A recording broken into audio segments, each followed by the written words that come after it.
Okay, so just some fun facts about the skin, which I always love to do when we get to a new section. It completely regenerates itself every 27 days, right? So we got a whole new set of tissue there once a month, pretty much less than once a month, right? Pretty interesting to think about. This is the one I was getting at the other day. 600,000 dead skin cells fall off of us every hour, right? So most of dust in our house is dead skin cells, which is about 1.5 pounds of material per year. If somebody who's 70, 105 pounds of skin have fallen off of their body over the course of those 70 years. So this just really gets at one of the properties of epithelial tissue, right? Which is it's highly regenerative, right? It's constantly replacing itself, constantly making new cells, because those cells are under lots of stress, getting damaged, getting knocked off, falling off the skin. Okay, so let's talk about the 3 barriers, right? So discuss with your team those 3 different barriers that we talked about in the notes, and then move on to this question here. Which one is not a barrier? Oh, sorry, yeah, not considered barriers.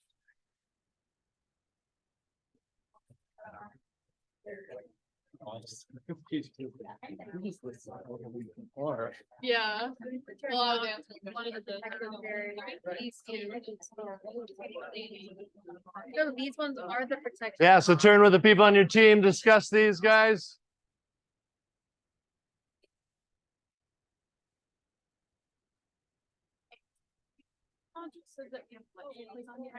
Is that covering Wednesday and last Friday?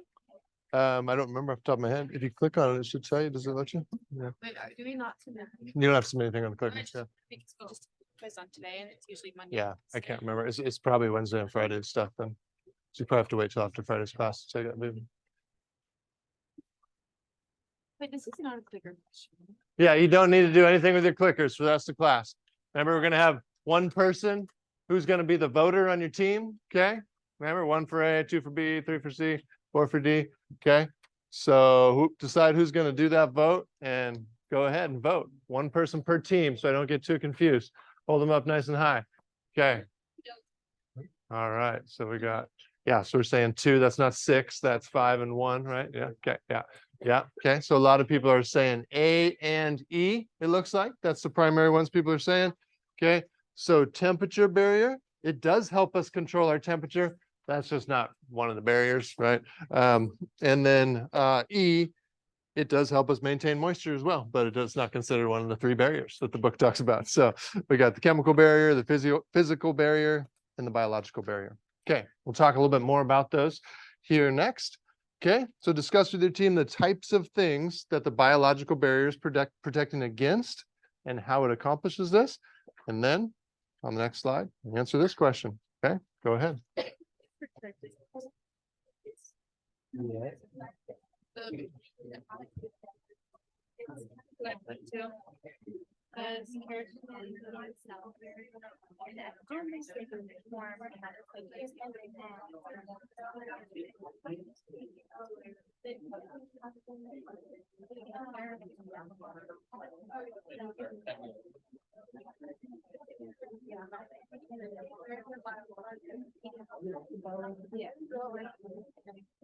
No, not about.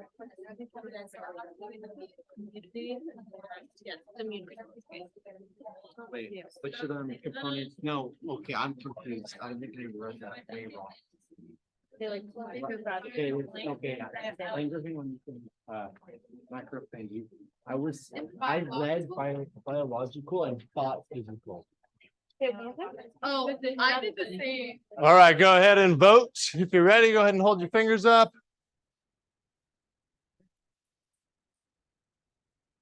Okay. Okay, yeah, most teams are saying the same thing, it looks like. C and D, right? So those Langerhans cells and macrophages, okay? What do they have in common compared to the other things listed there? They're cells, right? Yeah, they're living things, right? That's kind of the idea. Biological barrier, living things that are helping to protect us, okay? Just a reminder, I see a lot of phones out on desks or in your face as I walk around, so let's put those away. We got like another 30 minutes to, if that, to be engaged and learn. So let's do it. Throw your phones in your backpacks. Thanks. Okay, here we go. Next one. Skin functions. Which layer of the skin serves a reservoir for blood? Go ahead, talk about that and vote when you're ready.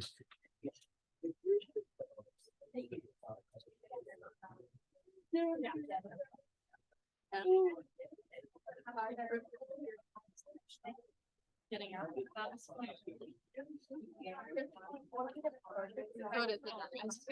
Yeah.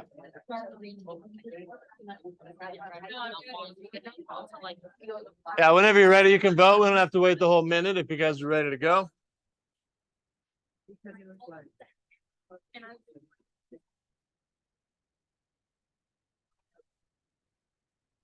Okay, so pretty much everybody's saying C there, the dermis. Okay, the dermis has tons and tons of capillaries in it. Right? It's very, very packed with capillaries.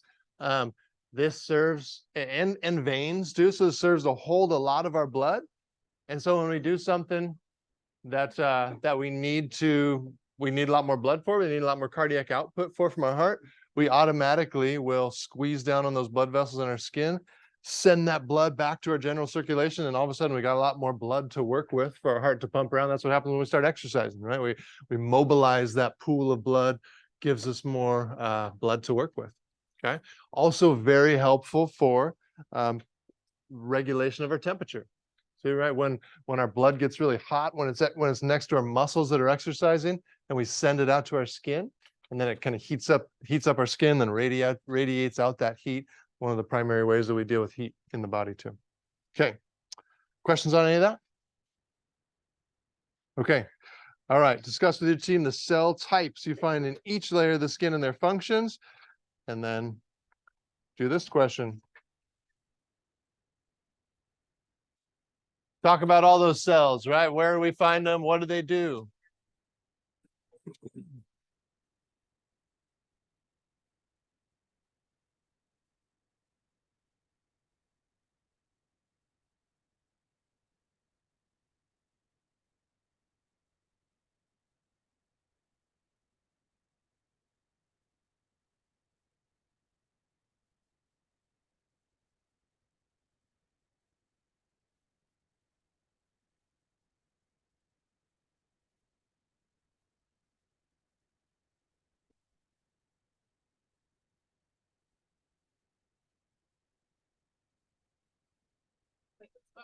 Yeah.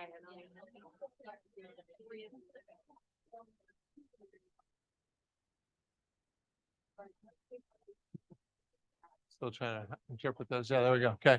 All right, go ahead and vote if you're ready. No. Hold your fingers up. What do we got? 1, 3. Guys. Yeah. Okay. Okay. All right. Yeah. Okay, so most people are saying C, fibroblasts, as well as D, macrophages. Okay. What do fibroblasts do? Find them in all connective tissue, right? What do? For most connective tissue? Make fibers, right? They send out protein fibers. They make them. They make up part of that extracellular matrix for us. Okay. Macrophages are a part of which system? What do they help? Yeah, immune system, right? They help us destroy things that aren't supposed to be there. Immune cells. Okay. Melanocytes. What do melanocytes do? Make melanin. Okay. So that helps to protect the nucleus of our cells. That one part, if you couldn't figure out exactly in the notes what the like 1, 2, 3 was leading to in that diagram that showed the melanocytes, it was really just kind of showing the process of melanocytes make that melanin protein, and then they have those long tentacles that stick up to different keratinocytes, right? And then they insert that into a keratinocyte, and then that goes and protects around the nucleus of those keratinocytes. Yeah.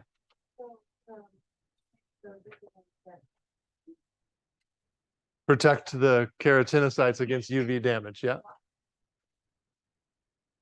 When you get what? Sunburn? That's a good question. I don't have it here, but in Wednesday's class, I have a slide on it. You'll see it there. Yeah. So if you can hold your excitement for a couple days, will be a good treat for you on Wednesday. Okay. All right. Go ahead. What do the macrophages do again? Macrophages are just part of the immune system, so they're going to be attacking slash recognizing invaders, things that aren't supposed to be there. Antigens. Okay. And then Merkel cells. What do Merkel cells do? Touch receptors, yeah. So part of the nervous system, right? They're really just nerve endings that are touch receptors. Okay. All right. Any other questions on those? Okay. All right. Here we go. This one. Go ahead. Talk through this one.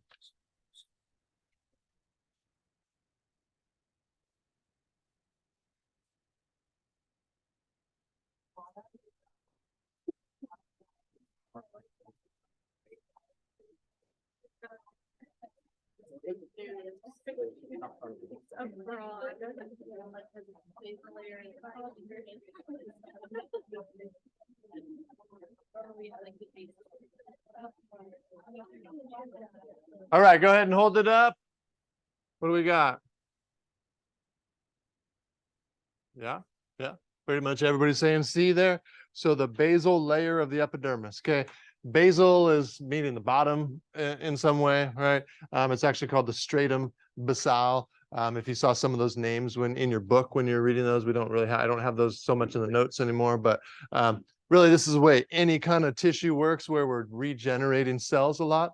The bottom layer's got to be the one that's dividing all the time, right? And then it's sending new cells up. We'll find that all over the body and digestive system, lots of different places that have to regenerate cells a lot. The bottom layer will be the one that's dividing a lot. Okay. All right.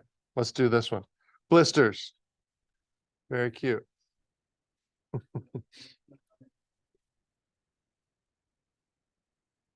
Huh? They're cute, yeah. I was sarcasm. You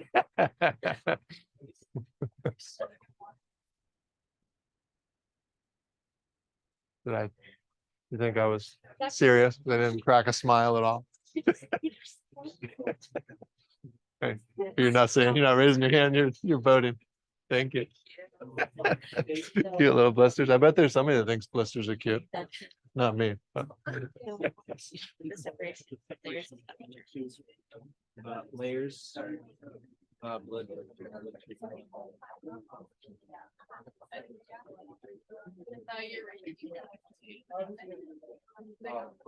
No, I just have them. I get feeling my pocket.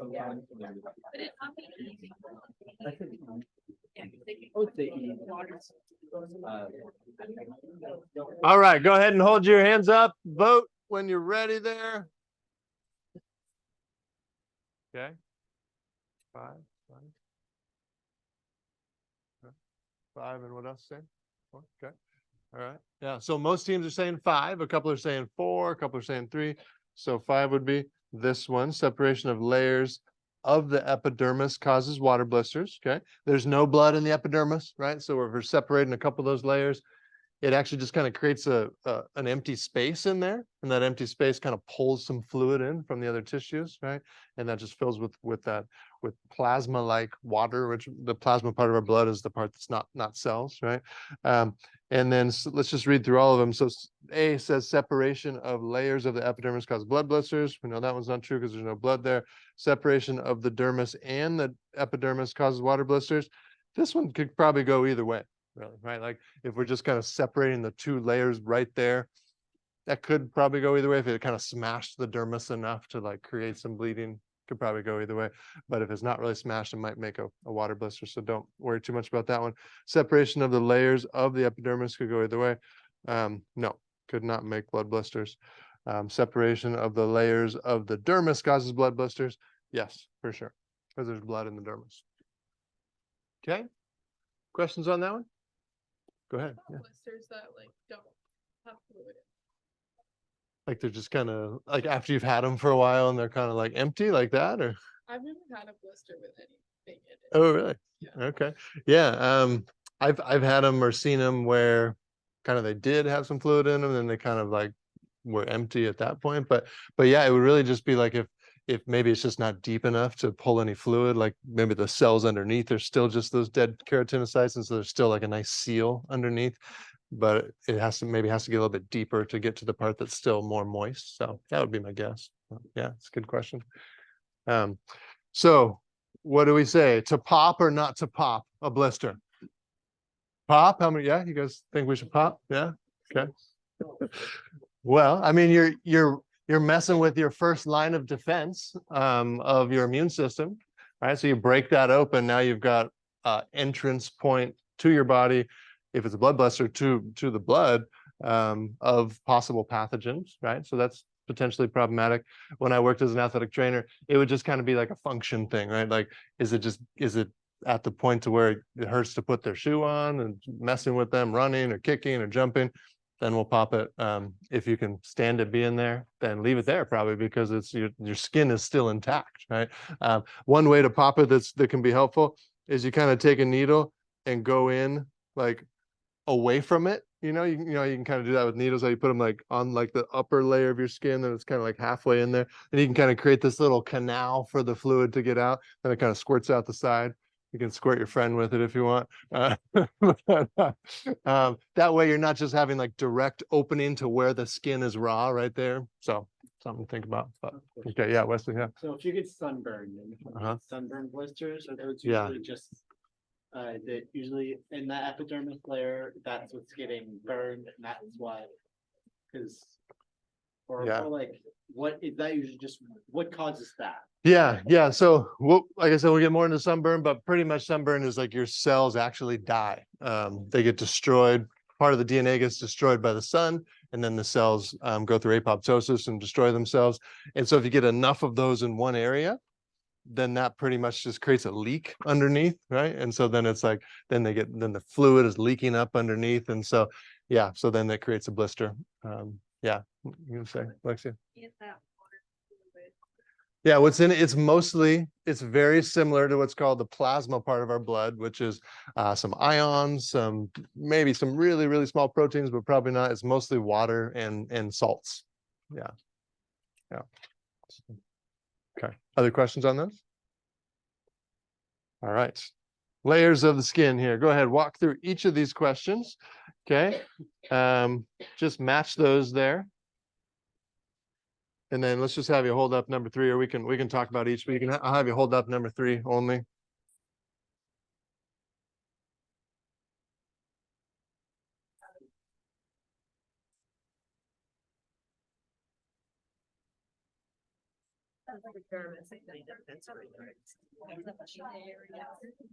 I think so.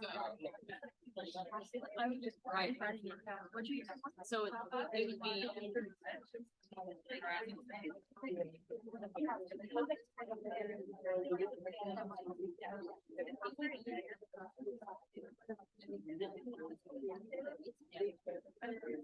Oh, yeah.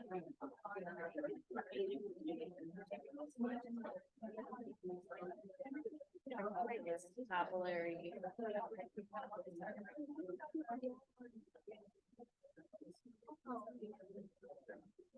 All right, whenever you're ready there, you can hold up your answer for number 3. Third one. We'll talk about all 3, but okay, number 3 is C, looks like most people are saying there. Okay. Let's talk about each one. So number 1, which layer of the skin below is made up of primarily dense, irregular connective tissue? Which one did you guys say for that one? A. Okay. And what do we call that?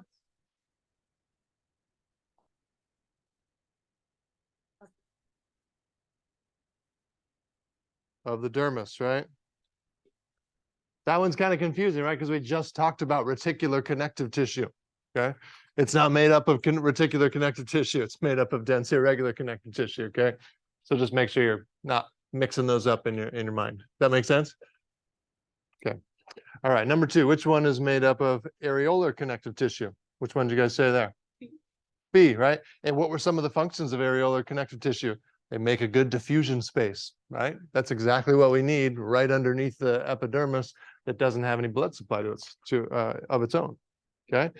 And then which one is made up of primarily keratinocytes? You guys said C already. That's our epidermis. Okay. Questions on any of those? Okay, so the rest are just some review questions. why don't you, yeah, we'll go ahead and do this one first. So go ahead and talk about it. Hold up your answer when you're ready.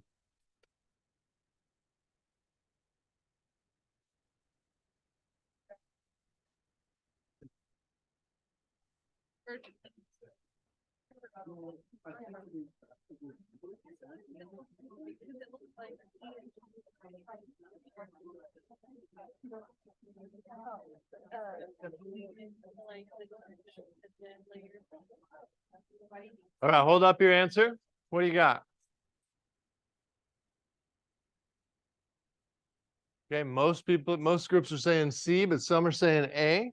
Okay, so we got multiple layers there for sure, right? There's lots of layers there. They are squamous cell, but they are stratified squamous cells. Okay, next one. Go ahead, talk about it. Put your vote up when you're ready. What's that? Pseudostratified is the one, let me see if there's one of those coming up. I think there's one coming up. Yeah, you'll see them in a sec. Okay.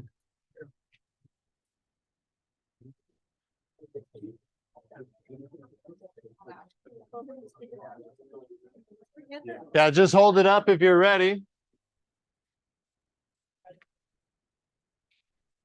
Okay. Yeah, most teams are saying E. So simple columnar. Right, we can see the goblet cells there pushing out some mucus. Okay, good. Next one. Give you about 30 seconds.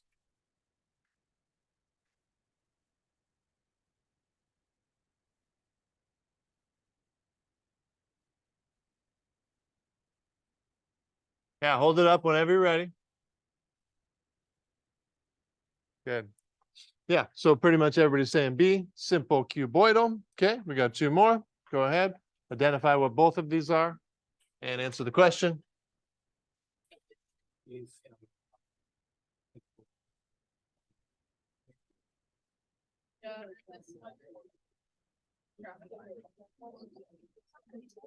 Yeah, hold it up whenever you're ready.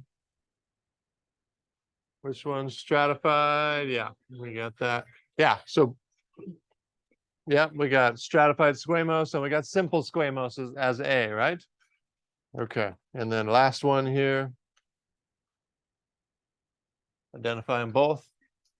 Answer the question.